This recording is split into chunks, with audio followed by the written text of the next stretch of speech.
জয় রাধে। আমাদের পরম সৌভাগ্য স্বয়ং শ্রীকৃষ্ণ চৈতন্য মহাপ্রভু আর নিত্যানন্দ প্রভু নবদ্বীপ ধামে প্রকটিত হয়েছেন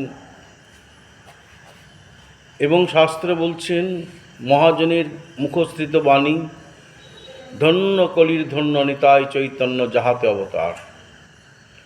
চৈতন্য মহাপ্রভু যেমন তার করুণার ছটায় সবাইকে কৃপা করে যাচ্ছেন, তেমনি দয়াল নিতাই তার নিত্যানন্দ মহিমায় জগৎকে আনন্দের সাগরে ডুবিয়ে যাচ্ছেন।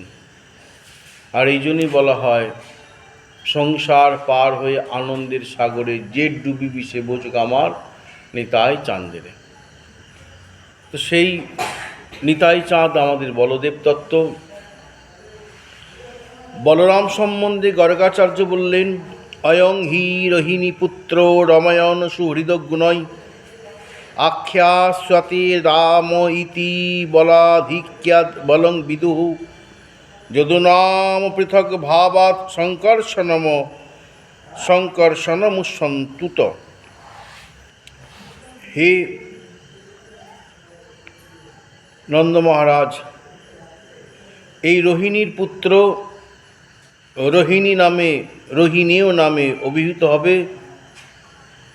এ আত্মীয় স্বজন, বন্ধু বান্ধব, জগৎবাসীকে আনন্দ বর্ধন করবে, তাই এর নাম হবে রাম। রাম মানে আনন্দ। তার সঙ্গে সঙ্গে এ শক্তিমান, বল মানে শক্তি। এদিক ওদিক যদি কেউ ছিটিয়ে থাকে, যদি কেউ কারোর সঙ্গে কথা না বলে, তাদেরকে বলপূর্বক তাদের মিলন ঘটাবে। তাদের মধ্যে ভেদাভেদ রাখবে না, তাদের মধ্যে দূরত্ব রাখবে না, তাদেরকে কাছে টেনে নেবে, আপন করে নেবে। হয়তো এর সঙ্গে মিল নেই, ওর সঙ্গে মিল নেই, ওর দিকে তাকাচ্ছে না, সে তার দিকে তাকাচ্ছে না, ওর থেকে দূরে সরে যাচ্ছে, সে তার থেকে দূরে সরে যাচ্ছে, কিন্তু বলপূর্বক এই রোহিণী নন্দন তিনি সবাইকে এক জায়গায় করে আনন্দ প্রদান করবেন, মিলন ঘটাবেন, সকলের মধ্যে মিল ঘটাবেন। সেই জন্য এনার নাম বলরাম। সংকর্ষণ কেন হয়েছে? তিনি সবাইকে আকর্ষণ করবেন।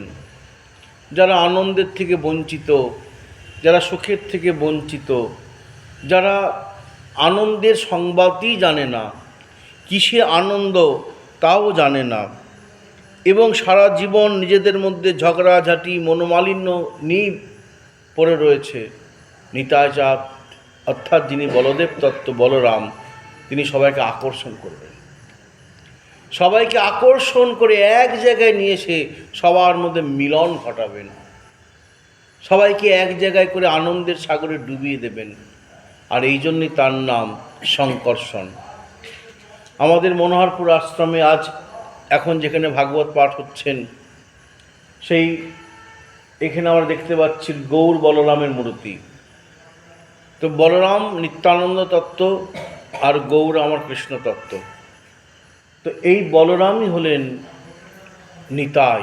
নন্দের নন্দন যেই শচীসূত হইল, সেই বলরাম হইল নিতাই। তো সেই নিতাই চাঁদকে যদি আমরা আশ্রয় করতে পারি, নিত্য আনন্দ প্রদাতা, তিনি আমাদের আনন্দ দান করবেন। তিনি সবাইকে এক জায়গায় জড়ো করবেন, এক করে দেবেন, এক করে দিয়ে আনন্দের সাগরে ডুবিয়ে দেবেন। এই জন্য এই কলিযুগে বলরাম তো নিতাই হয়েছেন। তাই মহাজন বলছেন, বাবাজি মহারাজ বলছেন, এসো ভাই মিলেছি এক ঠাঁই, বলো নিতাই নিতাই। যদি আমরা সবাই নিতাই নিতাই বলতে পারি, আমরা সবাই আনন্দের সাগরে ডুবতে পারবো। যদি আমরা নিত্য আনন্দ বলি, নিত্য আনন্দের সন্ধান পাবো। সেই জন্য আমাদেরকে কলিযুগের মানুষকে নিতাই চরণকে আশ্রয় করতে হবে এবং এইভাবে আমাদেরকে